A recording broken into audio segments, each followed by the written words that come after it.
A mansion filled with marble floors and silent hallways, a woman who cleaned the dirt of others' lives was hiding a truth that could destroy everything, and the night she risked her life for the family she served, the millionaire she worked for discovered a secret that would change all of their lives forever. Before we begin this emotional story, take a moment to like the video and subscribe to the channel so you never miss stories that touch the heart and remind us that kindness can appear in the most unexpected places. The sun had barely risen over the quiet streets when Maria stepped through the iron gates of the Hawthorne estate. The mansion stood like a palace, its windows shining in the morning light. Maria adjusted the worn strap of her bag on her shoulder and walked up the long stone path. To the outside world, she was just the new maid hired to clean rooms, wash dishes, and keep the house spotless. But Maria carried more than a mop and a bucket. She carried a secret. Inside the house, the air smelled of polished wood and expensive perfume. Maria moved quietly through the kitchen, already preparing coffee before anyone else woke up. She had learned long ago that the best way to remain invisible was to always be useful. The Hawthorne family was wealthy beyond imagination. Daniel Hawthorne, the head of the family, was a self-made millionaire who built a powerful tech company from nothing. Newspapers often praised him as a genius entrepreneur. But inside the house, he was distant, always working, always rushing from meeting to meeting. His wife, Rebecca, once full of warmth, had grown cold over the years, struggling with loneliness and quiet resentment. And then there was their son, 7-year-old Lucas. Lucas was the only one in the house who truly saw Maria. The first time they met, Lucas was sitting alone on the stairs hugging a toy dinosaur. Maria had been vacuuming the hallway when he looked up at her. "Do you live here too?" he asked. Maria smiled gently. "Not exactly." Lucas studied her carefully. "Everyone else is always busy." Maria knelt beside him. "Well, I'm not busy right now." From that moment on, Lucas followed Maria around the house whenever he could. While she folded laundry, he told her stories about school. While she washed dishes, he sat on the counter swinging his legs. The house was huge, but Lucas was lonely. Maria understood loneliness better than anyone. Every evening, after everyone went to bed, she would sit quietly in the small room the staff used and stare at an old photograph hidden in her bag. The photograph showed a baby boy. She would gently trace the baby's face with her finger. And sometimes she would cry. One rainy afternoon, Lucas came running into the kitchen. "Maria, Maria," she turned quickly. "What's wrong?" "I got in trouble again," he said quietly. "What happened?" Lucas stared at the floor. "Dad said I'm always causing problems." Maria crouched down and lifted his chin so their eyes met. "You're not a problem," she said softly. "You're a kid who needs someone to listen." Lucas hugged her tightly. Upstairs, Daniel Hawthorne watched the moment from the balcony. Something about the scene made him pause. He had never seen Lucas hug anyone like that before. Not even him. Weeks passed, and Maria slowly became the quiet heart of the house. She reminded Rebecca to take her medicine when she forgot. She repaired Lucas's broken toys with glue and patience. She even started cooking simple homemade meals that brought a warmth the mansion had been missing for years. But Daniel remained suspicious. One evening he called the head of staff into his office. "That maid," he said. "Maria, what do you know about her?" "Very little, sir. She came through an agency. Good worker. Quiet." Daniel leaned back in his chair. Too quiet. Something about Maria didn't add up.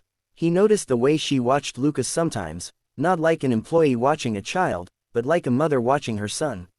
But he brushed the thought away. That was impossible. Then came the night everything changed. A violent storm rolled across the city. Thunder shook the windows, and lightning split the sky.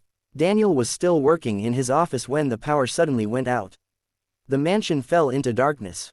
At that exact moment, Lucas was asleep upstairs, and a faulty electrical wire sparked behind the wall of his bedroom. Within minutes, smoke began creeping into the hallway. Maria smelled it first. She rushed out of the staff quarters and saw the faint gray smoke curling under Lucas's door. Her heart dropped. "Lucas." She ran forward and tried the handle. The door was hot. Inside, flames were already climbing the curtains. Without thinking about the danger, Maria wrapped her arm in a wet towel and forced the door open. Smoke exploded into the hallway. Lucas was still asleep on the bed. "Lucas, wake up," he coughed as the smoke filled his lungs. The fire was spreading fast. Maria grabbed him, wrapped him in a blanket, and ran toward the hallway, but the flames had already cut off the main staircase. The only exit was the balcony. Lucas clung to her in terror. "Maria, I'm scared, I know," she said, her voice shaking but determined. "But I've got you." Below them, Daniel and Rebecca had run outside after smelling smoke. They looked up just in time to see Maria standing on the balcony with Lucas in her arms. The fire roared behind them. "Jump," Daniel shouted. "We'll catch him." But the balcony was high. Too high. Maria knew Lucas might not survive the fall alone. So she did something no one expected. She climbed onto the railing, holding Lucas tightly against her chest. "Maria, no," Rebecca screamed, but Maria closed her eyes and jumped. They crashed onto the lawn where Daniel and two security guards managed to break the fall. Lucas cried but was safe.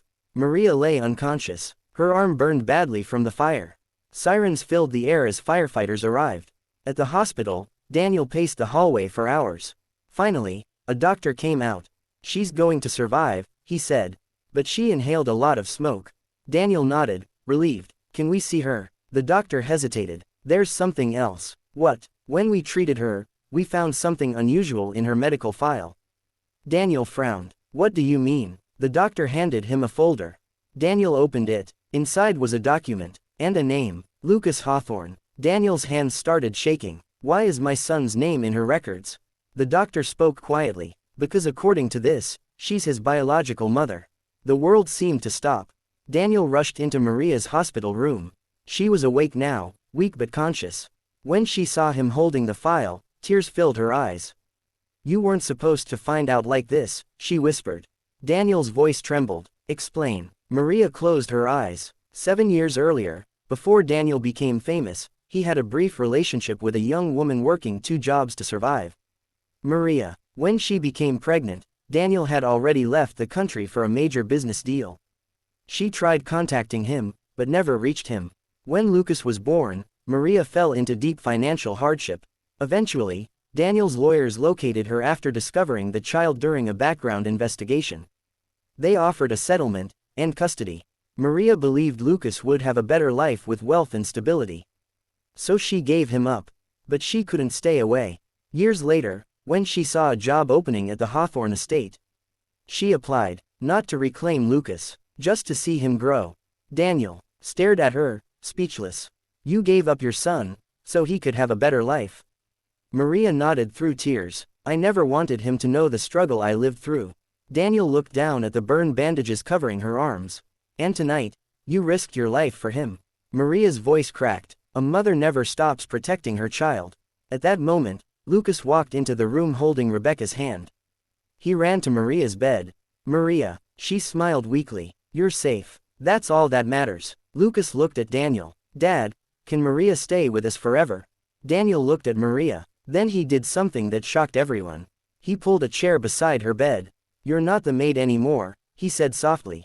"You're family." Maria began to cry, and for the first time in years, Lucas was no longer lonely. Because the woman who had silently loved him from the shadows was finally allowed to stand in the light. And Daniel Hawthorne learned something that no amount of money could ever buy. Sometimes the greatest heroes are the ones quietly cleaning the floor, while carrying the weight of a mother's love in their heart. If this story touched your heart, don't forget to like the video, share it with someone who believes in kindness, and subscribe to the channel for more powerful stories that remind us humanity still exists in the world.